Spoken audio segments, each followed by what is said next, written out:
नमस्कार। उत्तराखंड के हमारे खास बुलेटिन में आपका बहुत बहुत स्वागत है। मैं हूं आपके साथ दीपिका ओझा। चलिए शुरुआत करते हैं खबरों की। बीजेपी प्रदेश अध्यक्ष महेंद्र भट्ट ने पीएम मोदी से मुलाकात कर विधायकों का वर्चुअल मार्गदर्शन का अनुरोध किया। इसके साथ ही उन्होंने पीएम को चारधाम तीर्थ यात्रा के दौरान उत्तराखंड आने का निमंत्रण भी दिया। बीजेपी ने आगामी 8 अप्रैल से 3 दिवसीय विधायकों का प्रशिक्षण कराने की योजना बनाई है। इस प्रशिक्षण शिविर में जनप्रतिनिधियों को जमीनी स्तर पर एक्टिव करने और उन्हें चुनावी प्रबंध के साथ साथ संगठनिक कौशल का ज्ञान देने की रणनीति तैयार की है। बीजेपी प्रदेश अध्यक्ष ने कहा कि प्रधानमंत्री इस मुलाकात के दौरान उत्तराखंड के विकास को लेकर कई महत्वपूर्ण विषयों पर चिंतन किया गया। देखिए, दिल्ली द्वारा मुख्य रूप से हमारा विधायकों प्रश्न प्रस्तावित था और मैं अपने खिले नेतृत्व को उसको निमंत्रण देने गया था। मैं अपना सौभाग्य समझता हूँ कि देश के प्रधानमंत्री से मेरी भेंट हुई और जब मैं उनसे मिला तो उनके मन में उत्तराखंड बसता है। उत्तराखंड और बद्रीनाथ धाम का जो मास्टर प्लान की चर्चा हुई, इसके साथ साथ मैंने प्रधानमंत्री जी को चारों धाम की यात्रा का निमंत्रण भी दिया है और मैं कह सकता हूँ जिस धाम में मोदी जी के आना होता है उस धाम का सर्वांगीण विकास उदाहरण के रूप में खड़ा होता है। केदारनाथ जी उसका उदाहरण है, तो निश्चित रूप से इस बार आई। वहीं अल्मोड़ा में वन रैंक वन पेंशन की कमियों को लेकर पूर्व सैनिकों ने विभिन्न विकास खंडों में आक्रोश रैली निकाली।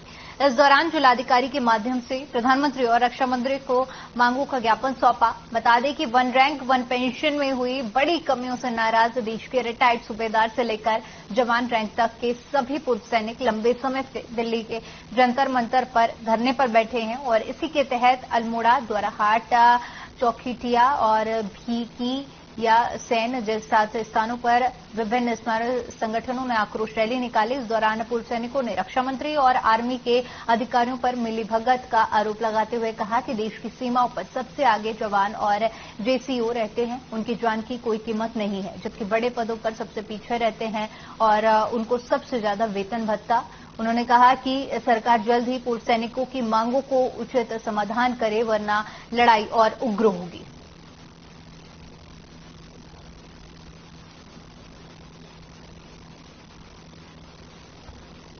आज हमने एसडीएम ऑफिस में जो पूर्व सैनिक लीग बगवाली पोखर, पूर्व सैनिक लीग द्वाराहाट ने जो ज्ञापन सौंपा एसडीएम साहब को, जिसमें ओआरओपी के विसंगति के बारे में जो टेबल में उन्होंने दिया है उसके विसंगति के बारे में हमने आज एसडीएम साहब को विज्ञापन सौंपा, जिसमें कि कम से कम 1000-1500 लोग उसमें शामिल थे। वीरांगनाएं थी और वीर नारियां और पूर्व सैनिक काफी संख्या में उसमें मौजूद थे। धन्यवाद।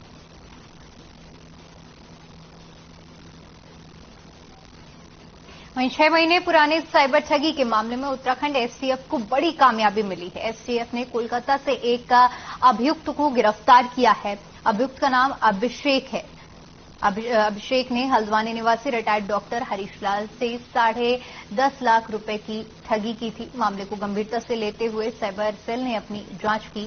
ठगी के पैसे को ट्रेस करते हुए पुलिस को जानकारी मिली कि पैसे को बिहार और बंगाल के एटीएम से निकाला गया है, जिसके बाद एसटीएफ निरीक्षक ललित मोहन जोशी के नेतृत्व में एक टीम का गठन कर आगे की जांच के लिए बंगाल भेजा गया। स्थानीय पुलिस के सहयोग से अभिषेक को कोलकाता से गिरफ्तार किया गया। गिरफ्तारी के वक्त अभिषेक के पास 2 मोबाइल, 16 सिम कार्ड और 6 डेबिट कार्ड बरामद किए गए हैं।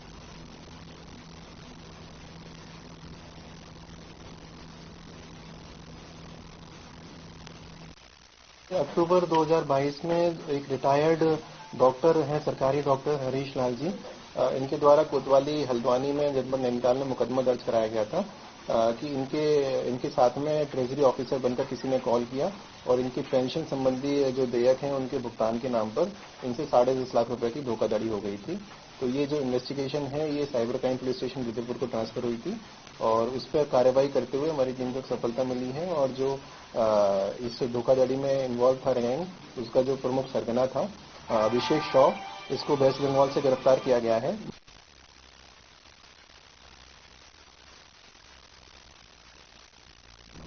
वहीं गदरपुर तहसील परिसर में कांग्रेस कार्यकर्ताओं ने तहसीलदार को ज्ञापन सौंपा। ब्लॉक अध्यक्ष चंदन सिंह नयाल के नेतृत्व में ज्ञापन सौंपा गया। इस मौके पर ब्लॉक कांग्रेस के अध्यक्ष चंदन सिंह नयाल ने कहा कि किसानों का बहुत ज्यादा नुकसान हुआ है और शासन प्रशासन जांच में हील हवाली कर रहे हैं। वहीं पूर्व विधायक प्रेमचंद महाजन ने कहा कि किसानों को सरकार बचाने का प्रयास नहीं कर रही है, किसानों को बहुत ज्यादा नुकसान हुआ है। इस तरह से बरसात हुई है कि गेहूं की पूरी फसल नष्ट हो चुकी है।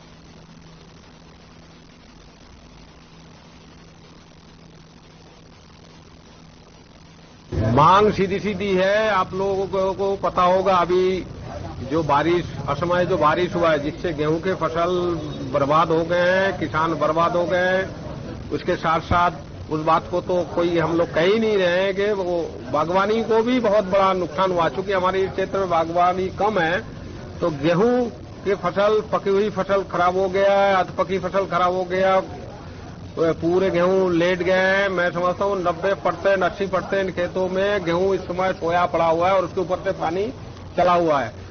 तो उसमें किसानों को क्या मिलेगा?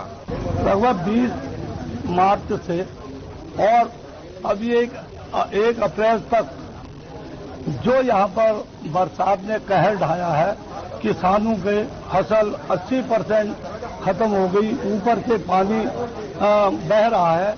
जब हम क्षेत्र में कांग्रेस के कार्यकर्ता क्षेत्र में देखने के लिए गए तो हमें लगा कि किसानों को बहुत आघात हुआ है और सभी लोग अपने अपने क्षेत्रों में निरंतर सर्वे कर रहे हैं। मैडम, पटवारियों के क्षेत्र बहुत बड़े हैं, निरीक्षण जो है गति कम है, किसानों में रोष है, उस पर क्या करें? देखिए, इस पे हमारी तरफ से भी यह निर्देश दिए जा चुके हैं उन्हें कि यह निरीक्षण तीव्र से तीव्र गति में हो और जल्द से जल्द जो भी पात्र किसान हैं उनको मुआवजा राहत राशि वितरित की जाए।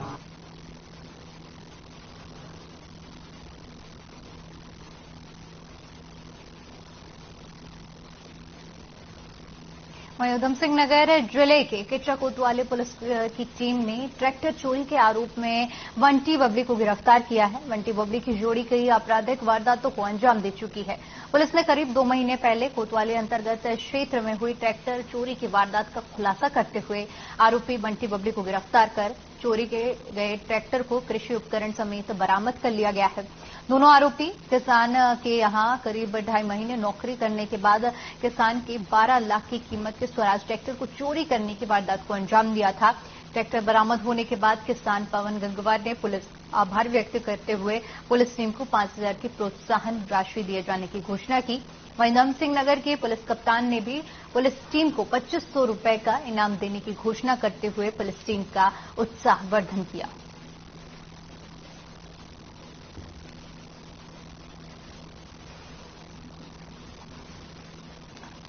दी गई थी 30 जनवरी को कि इनका एक ट्रैक्टर स्वराज जो की कीमत लगभग 8 से 10 लाख रुपए है, उसके साथ कुछ सहवर्ती उपकरण भी थे। ये इनके 2 जो उनके वहां पर जॉब करते थे उनके द्वारा चोरी कर लिया गया। और जैसे ही सूचना मिली, हमारे सीओ सितारगंज साहब के नेतृत्व में टीम एक्टिवेट हुई। इंस्पेक्टर किच्छा और दोनों एसएसआई इस टीम में लगे। साथ में बसंत कुमार जो सब इंस्पेक्टर है चौकी इंचार्ज, उन्होंने बहुत मेहनत की। इसमें लगभग 350 से ज्यादा सीसीटीवी कैमराज इन्होंने ट्रेस किए और काफी दिन यूपी में लगातार दबिशें गई। और ये जो इसमें एक्यूज है बहुत ही शातिर किस्म का है, लगातार अपने ठिकाने और रास्ते बदलता रहा अनएक्सपेक्टेड तरीके से। और पहले से पूरी प्लानिंग के तहत इसने टैंक फुल मालिक से ही करवा लिया था इसका। और जो कई ट्रैक्टर इनके पास थे उनमें से जो सबसे कीमती ट्रैक्टर था वो इन्होंने चिन्हित किया अपने मालिक की रेकी की। तो इस तरह से बड़ी प्लानिंग करके इन्होंने किया था, परंतु पुलिस टीम ने अपनी पूरी मेहनत करते हुए इनकी अरेस्टिंग की। 2 महीने पहले हमारे गन्ने का उठान हो रहा था, वहाँ फार्म से हमारा जो कमरा बना हुआ है वहाँ से हमारा ट्रैक्टर चोरी हो गया था। इसने जो है 1 दिन पहले ही मेरे से डीजल की टंकी फुल करवा ली थी और इसे रात में ले गया। उसके बाद मैंने पुलिस को सूचना दी, देने के बावजूद पुलिस ने बहुत सहयोग करा।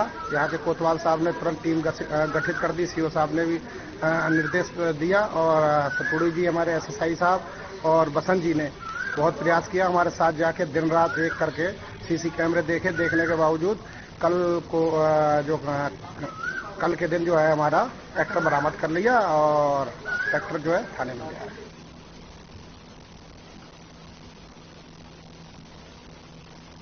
उत्तराखंड में निवेश के लिए देश दुनिया के उद्योगपतियों को प्रोत्साहित करने के लिए सरकार अक्टूबर-नवंबर में निवेशक सम्मेलन कराने की तैयारी कर रही है। सम्मेलन के लिए मुख्यमंत्री सचिव आर मीनाक्षी सुंदरम को नोडल अधिकारी बनाया गया है। महेंद्र प्रसाद भट्ट ने बताया कि रोजगार और राजस्व बढ़ाने के लिए सरकार का फोकस सेवा क्षेत्र के उद्योग को बढ़ावा देने पर फोकस है। इसमें पर्यटन, 80, स्वास्थ्य, शिक्षा, कृषि, बागवानी, एरोमा, इलेक्ट्रिक में निवेश को प्रोत्साहित किया जा रहा है। आगामी निवेशक सम्मेलन में सरकार उन्हीं निवेशकों के साथ एमओयू करेगी जो राजस्व में निवेश के लिए इच्छुक और समर्पित होंगे। निवेशक सम्मेलन से पहले देश के कई राज्यों के अलावा प्रदेशों में भी रोड शो के माध्यम से निवेशकों को उत्तराखंड में निवेश के लिए प्रोत्साहित किया जाएगा।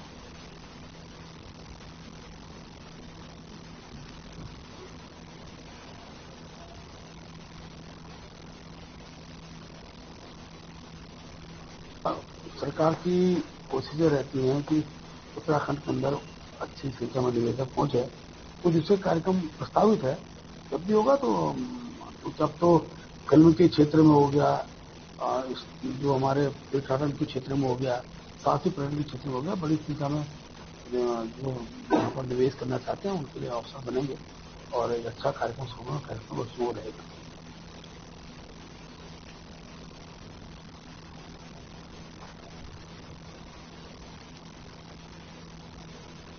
वहीं उत्तराखंड में लगातार बन रही पार्किंग की समस्या को अब शहरी विकास विभाग खत्म करने जा रहा है। शहरी विकास मंत्री प्रेमचंद्र अग्रवाल की माने तो उन्होंने राज्य में अलग अलग जगहों पर 32 पार्किंग के लिए अनुमति प्रदान कर दी है। इसके लिए जल्द ही डीपीआर तैयार किया जा रहा है, जिसके लिए पैसा दे दिया गया है और डीपीआर तैयार होते ही जल्द ही काम शुरू हो जाएगा। इतना ही नहीं, राज्य में पहली बार टनल पार्किंग की व्यवस्था भी शुरू की जा रही है, जिसके अंतर्गत 3 टनल पार्किंग बनाई जाएंगी। विभाग के इस कदम से राज्य में पार्किंग की समस्या से बड़ी राहत मिलेगी। देखिए, जैसे मैंने बताया कि हमारा जो वर्ष ये गया है, इसमें हमने विभिन्न जिलों में 32 पार्किंग हमने विजिट की है, जिसके सापेक्ष 122 करोड़ रुपया का हमने इसमें प्रावधान किया है और 77 लाख रुपया इसके लिए तक हमने रिलीज भी कर दिया है।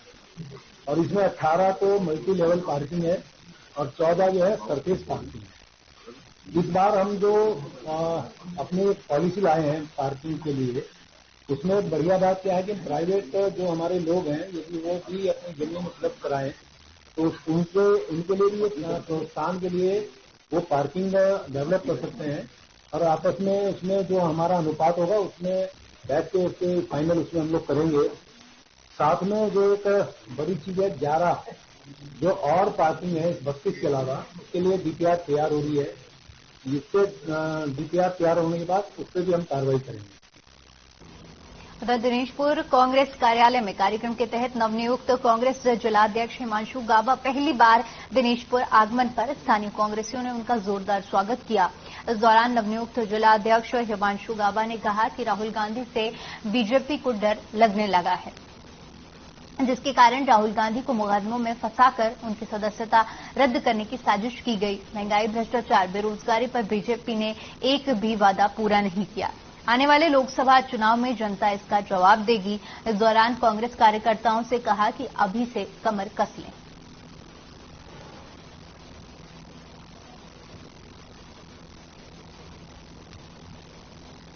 मजबूती हम लोग अब जाएंगे, लोगों में मिलेंगे। आज आप देखो ना कि सरकार ने, मोदी जी की सरकार इतने साल से काबिज है भाई 2 करोड़ लोगों को रोजगार देंगे, कितनों को मिल गया आज तक। महंगाई पे हम लगाम लगाएंगे। कहाँ आज महंगाई पहुंची हुई है, आज जो है आज किसानों का आज क्या हाल है। आज गैस सिलेंडर देख लो, पेट्रोल देख लो, आप जो है डीजल देख लो, खाने पीने की चीजें देख लो, दूध तक में जीएसटी लगा दिया। किसानों की आय दोगुनी होगी। कौन से किसान की होगी हिंदुस्तान में, मेरे को दिखा देना जिसकी आय दोगुनी होगी। तो हर मामले में ये सरकार फेल है। लोकतंत्र की हत्या की जा रही है कि इनको आईना कोई ना दिखाए।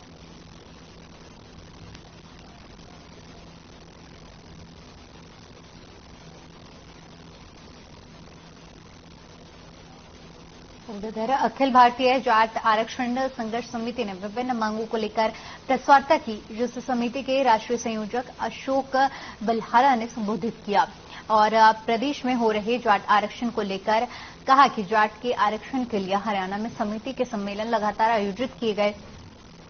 हम केंद्र सरकार से मांग करते हैं कि एक बार फिर कहना चाहते हैं कि सरकार जाटों को वादा करने के बाद भी केंद्र सरकार की नौकरियों में आरक्षण नहीं दिया गया है, जो सरकार की विश्वसनीयता पर प्रश्न चिन्ह लगाता है। साथ ही कहा कि अब समय आ गया है कि सभी प्रदेशों के जाट एकजुट होकर आरक्षण की लड़ाई लड़ें और इस आंदोलन को और तेज करने के लिए समिति ने उत्तराखंड में भी कुछ पदाधिकारियों को मनोनीत किया है, जो जाट आरक्षण संबंधित मांगों को प्रदेश में उठाएंगे।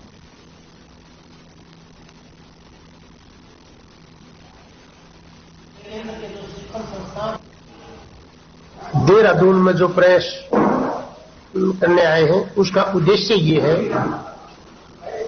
कि जाट समाज को अखिल भारतीय जाट आरक्षण संघर्ष समिति ये डिमांड करती है कि सभी प्रदेशों में जाट समाज को केंद्र में ओबीसी में आरक्षण दिया जाए, जो शिक्षण संस्थान में भी हो और नौकरियों में। उधर निकाय और लोकसभा चुनाव से पहले कांग्रेस पार्टी अपने संगठन को मजबूत करने का काम कर रही है। कांग्रेस के प्रदेश नेतृत्व ने अभी हाल ही में पूर्व पालिका अध्यक्ष रहे वरिष्ठ कांग्रेसी नेता सतपाल ब्रह्मचारी को हरिद्वार शहर के महानगर अध्यक्ष पद की जिम्मेदारी सौंपी है। नई जिम्मेदारी मिलने के बाद सतपाल ब्रह्मचारी ने हरिद्वार में प्रेस कॉन्फ्रेंस की और कहा कि कांग्रेस पार्टी को संगठित करना और कांग्रेस की नीतियों के प्रचार प्रसार करना उनकी प्राथमिकता है। उन्होंने आरोप भी लगाया कि बीजेपी सरकार के राज्य में रोजगार के अवसर समाप्त हो गए हैं और सरकार की इन्हीं जनविरोधी नीतियों के खिलाफ वो जनता को एकजुट करेंगे।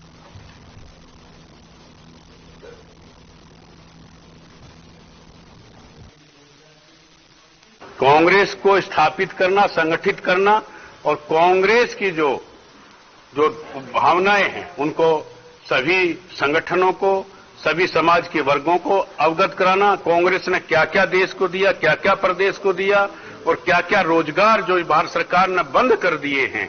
आप एक उदाहरण है, छोटा सा नगर पालिका क्या नगर निगम, एचडीए, ये बीएचएल के जो सरकारी जो ऑफिस होते थे उनमें चपड़ासी की नौकरी मिल जाती। चपड़ासी, बाबू, क्लरिकल, पानी पिलाने वाला, सफाई वाला, ड्राइवर।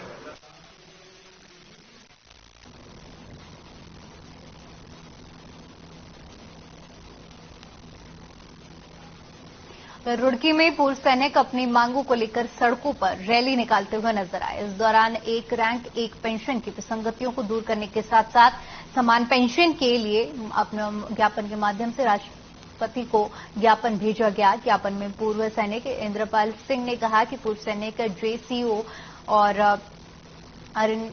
अनरेरी रैंक को अत्यधिक अपमानित महसूस हो रहा है। लंबी प्रतीक्षा के बाद भारत सरकार 2014 में 1 रैंक 1 पेंशन की घोषणा की, उसके बकाया राशि का भुगतान भी कर दिया गया, लेकिन आज भी बड़े पैमाने पर विसंगतियां हैं, जिसे दूर करने के लिए 2 कमेटियां बनाई गई थी, लेकिन उन कमेटियों की ओर से पूर्व सैनिकों की पेंशन में आज तक कोई भी बढ़ोतरी नहीं की गई।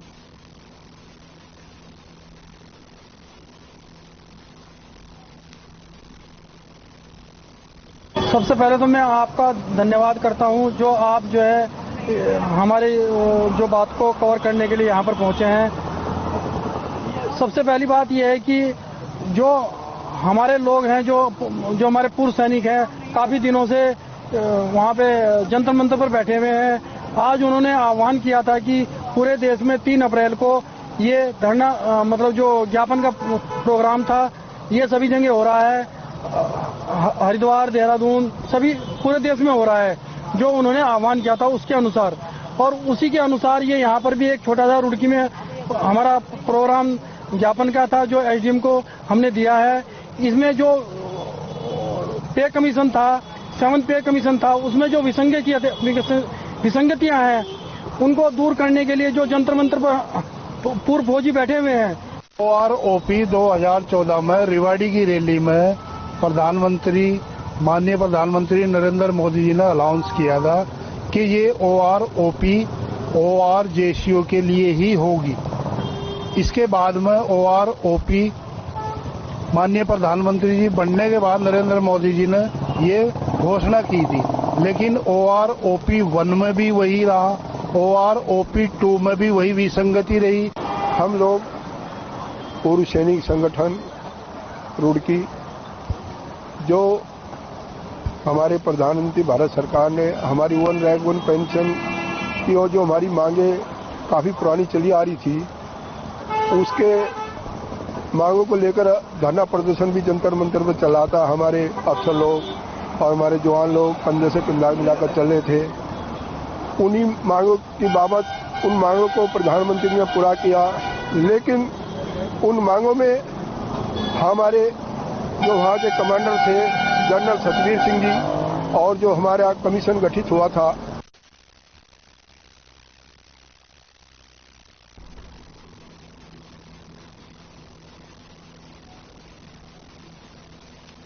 वहीं 1 साल से फरार चल रहे शातिर चोर को श्यामपुर पुलिस ने गिरफ्तार करने में सफलता हासिल की है। आरोपी को पुलिस ने न्यायालय में पेश किया है, जहां कोर्ट के आदेश पर पुलिस ने आरोपी को जेल पहुंचा दिया है।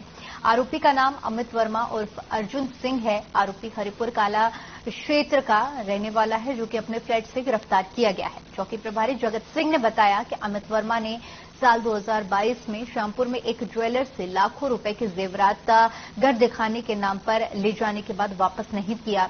घटना के बाद अमित वर्मा शहर से फरार हो गया, जिसकी धरपकड़ के लिए पुलिस ने मुकदमा दर्ज कर काफी प्रयास किया। अब जाकर पुलिस ने अमित वर्मा को गिरफ्तार किया है।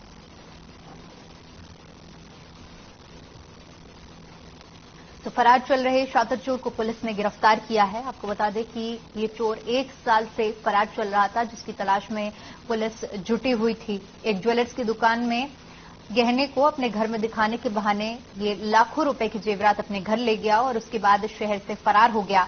इसी की तलाश में पिछले 1 साल से पुलिस जुटी हुई थी, जिसके बाद पुलिस ने आरोपी की धरपकड़ अभियान चलाया और इसको पकड़ने में सफलता हासिल की है। अब आरोपी को कोर्ट में पेश किया गया है।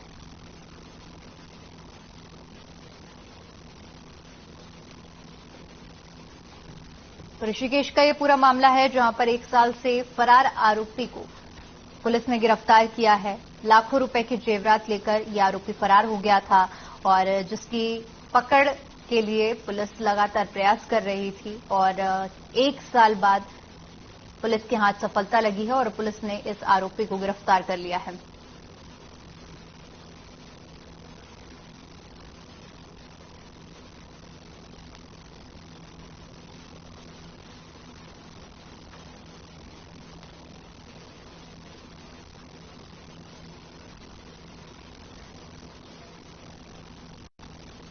भारतीय किसान यूनियन ने अपनी विभिन्न मांगों को लेकर प्रेस वार्ता की, जिसमें भारतीय किसान यूनियन के राष्ट्रीय अध्यक्ष चौधरी लाल गुर्जर ने प्रदेश सरकार पर गंभीर आरोप लगाए। उन्होंने कहा कि नियमानुसार गन्ना किसानों को गन्ने का भुगतान 14 दिन के लिए करने का प्रावधान है, लेकिन 3 महीने हो जाने के बाद अब तक राज्य सरकार ने गन्ना किसानों का बकाया भुगतान नहीं किया है। उन्होंने कहा कि सरकार से कृषि संबंधित कोई सामग्री लेने पर सरकार उस पर ब्याज लगाती है, लेकिन हमारे बकाया भुगतान को 3 महीने हो जाने के बावजूद हमारा भुगतान नहीं किया जा रहा है। उन्होंने सरकार से ये भी मांग की है कि एमएसपी गारंटी कानून 2024 से पहले सरकार लेकर आए, ताकि किसानों को उसका लाभ मिल सके।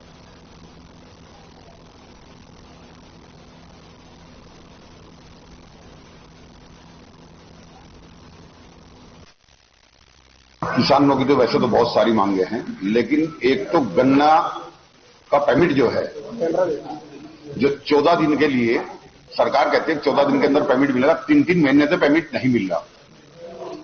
गन्ने के रेट, गन्ने का जो भाव है उसकी बहुत बुरी व्यवस्था है। 6 साल में 25 रुपए बढ़े हैं, वो बढ़ने हैं। एमएसपी गारंटी कानून हम राज्य सरकार से लेकर केंद्र सरकार तक उसकी डिमांड करते हैं कि एमएसपी गारंटी कानून 2024 से पहले लगना चाहिए। किसान की फसल बर्बाद हुई, पहले धान की फसल बर्बाद हुई, अब गेहूं की फसल ओलावृष्टि से, आंधी तूफान से बिल्कुल खत्म हो गई। उसका उचित मुआवजा सरकार दे, ये हमारी मांगे हैं। वहीं रुद्रपुर में साइबर थाना पुलिस ने ट्रेजरी अधिकारी बनकर रिटायर्ड सीएमओ से 10.5 लाख की ठगी करने वाले एक आरोपी को पश्चिम बंगाल से गिरफ्तार किया है। आरोपी से 2 मोबाइल, 16 सिम कार्ड और 6 डेबिट कार्ड बरामद किए गए हैं। पुलिस ने आरोपी को कोर्ट में पेश कर जेल भेज दिया है। पूछताछ में आरोपी ने अपना नाम अभिषेक बताया है, जो कि वैशाली बिहार का रहने वाला है। आरोपी के खिलाफ पश्चिम बंगाल में भी एक ठगी का मामला दर्ज है, जिसमें वो जेल भी जा चुका है।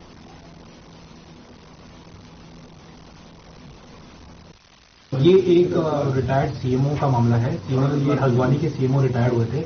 इनका नाम हरीश लाल था और जिस दिन इनकी सेवानिवृत्ति हुई उसके कुछ दिन बाद इनको एक कॉल आता है ट्रेजरी ऑफिसर बन के, और वो ट्रेजरी ऑफिसर द्वारा मतलब जो अपनी आइडेंटिटी को गलत बताकर उसने लगभग 10.5 लाख की इनके सेविंग अकाउंट से साइबर ठगी की थी। उस केस पे काम करते करते हमारी टीम वेस्ट बंगाल पहुंची, वहां पे इसका ट्रैक किया और 15 से 20 दिन ये लोग बहुत ही मतलब एक्सट्रीम कंडीशन में वहां रहे और इसको पकड़ के लाए हैं।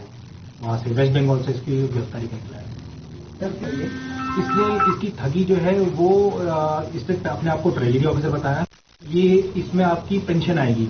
इसको अगर आप किसी और बैंक। वहीं कैबिनेट मंत्री रेखा आर्या ने सोमेश्वर विधानसभा से त्रिवेणी घाट के निर्माण और सौंदर्यीकरण कार्य का विधिवत भूमि पूजन का शिलान्यास किया। बता दें कि इन दोनों ही कार्यों की कुल लागत 89.51 लाख और 15.84 लाख है। मामले पर कैबिनेट मंत्री ने बताया कि यह काम कुल 3 भागों में बनकर पूरा होगा, जिसमें स्नान के लिए घाट निर्माण, व्यू पॉइंट और कटाव रोकने के लिए सुरक्षा दीवार जैसे अन्य कार्य किए जाएंगे। साथ ही इसमें क्षेत्रवासियों को बहुत लाभ मिलेगा, जिसके साथ ही अधिकारियों को कार्य जल्दी पूर्ण करने और कार्य में किसी भी प्रकार की लापरवाही न बरतने को लेकर सख्त हिदायत दी गई। देखिए, आज अपनी विधानसभा क्षेत्र सोमेश्वर मैं बहुत लंबे समय से मांग थी कि एक त्रिवेणी घाट का जो है वह सौंदर्यीकरण किया जाए। साथ ही साथ एक लकड़ी टाल की भी शिफ्टिंग के लिए लगातार उनकी ओर से मांग आ रही थी और आज मुझे कहते हुए बेहद खुशी है कि चाहे वो त्रिवेणी घाट का विषय हो, उसके सौंदर्यीकरण के संदर्भ में लगभग 90 लाख की धनराशि और आपके लकड़ी टाल के शिफ्टिंग के संदर्भ में 15 लाख की धनराशि जो है वह स्वीकृत कर दी गई है।